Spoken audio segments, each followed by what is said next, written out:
Atos dos Apóstolos, capítulo 11. A Igreja de Antioquia.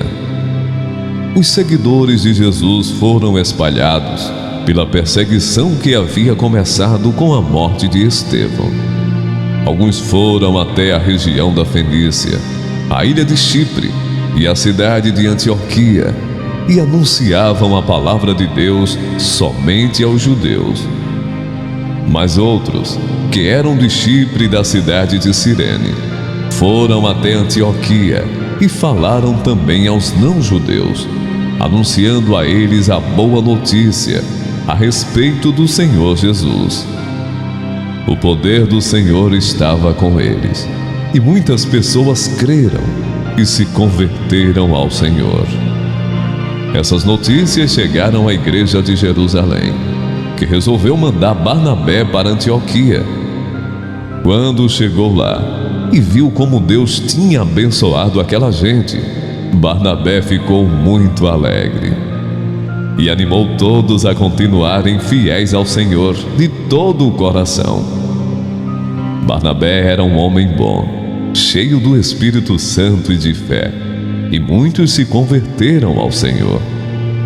Depois Barnabé foi até a cidade de Tarso, a fim de buscar Saulo. Quando o encontrou, ele o levou para Antioquia.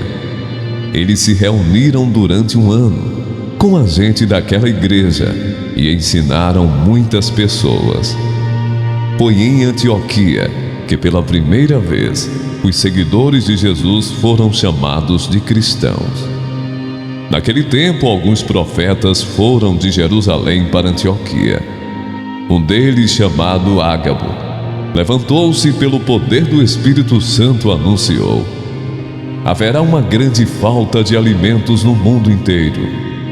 Isso aconteceu quando Cláudio era o imperador romano. Então os cristãos resolveram mandar ajuda aos irmãos que moravam na região da Judéia, e cada um deu de acordo com o que tinha. E mandaram dinheiro por meio de Barnabé e Saulo, para que eles o entregassem aos presbíteros da igreja. Por essa época, o rei Herodes começou a perseguir algumas pessoas da igreja.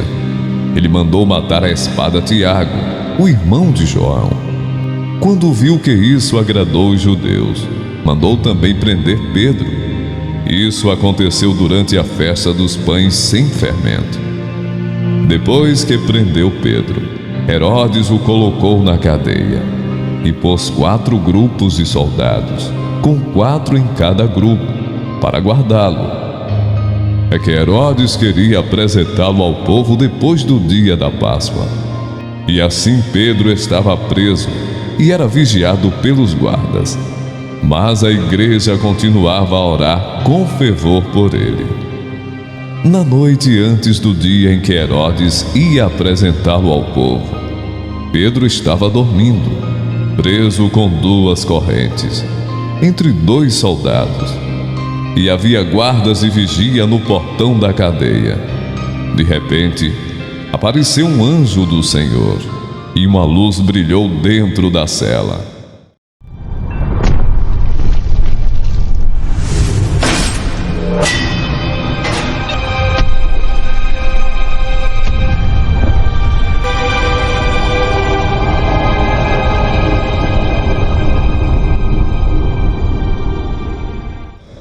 O anjo tocou no ombro de Pedro, acordou-o e disse: levante-se depressa. Então as correntes caíram das mãos dele. Aperte o cinto e amarre as sandálias, disse o anjo. E Pedro fez o que o anjo mandou. Ponha a capa e venha comigo, ordenou o anjo.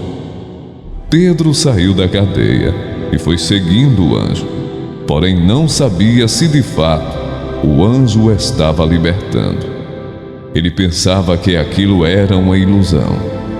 Eles passaram pelo primeiro e pelo segundo posto da guarda e chegaram ao portão de ferro que dava para a rua.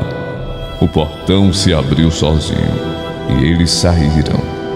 Andaram por uma rua e de repente o anjo foi embora. Então Pedro compreendeu o que estava acontecendo e disse: agora sei que de fato o Senhor mandou o seu anjo e me livrou do poder de Herodes e de tudo que os judeus tinham a intenção de me fazer. Quando Pedro entendeu o que havia acontecido, foi para a casa de Maria, a mãe de João Marcos. Muitas pessoas estavam reunidas ali orando. Ele bateu na porta da frente e a empregada, que se chamava Rode, foi ver quem era. Quando reconheceu a voz de Pedro, ficou tão contente que, em vez de abrir a porta, voltou correndo para contar que Pedro estava lá fora. Então eles disseram: você está maluca. Porém ela insistiu que era verdade. Aí eles disseram: é o anjo dele. Enquanto isso, Pedro continuava batendo. Finalmente eles abriram a porta, e quando viram que era Pedro mesmo, ficaram muito assustados. Ele fez um sinal com a mão, para que ficassem quietos, e contou como o Senhor o tinha tirado da prisão. Contem isso a Tiago e aos outros irmãos, disse ele. Em seguida saiu dali e foi para outro lugar. Quando amanheceu, houve uma grande confusão entre os soldados, pois eles não sabiam o que tinha acontecido com Pedro. Herodes mandou que o procurassem, mas não o acharam. Então, depois de fazer perguntas aos guardas, mandou matá-los. Depois disso, Herodes saiu da região da Judéia e ficou algum tempo na cidade de Cesareia. O rei Herodes estava com muita raiva dos moradores das cidades de Tiro e de Sidom. Então eles formaram um grupo e foram falar com Herodes.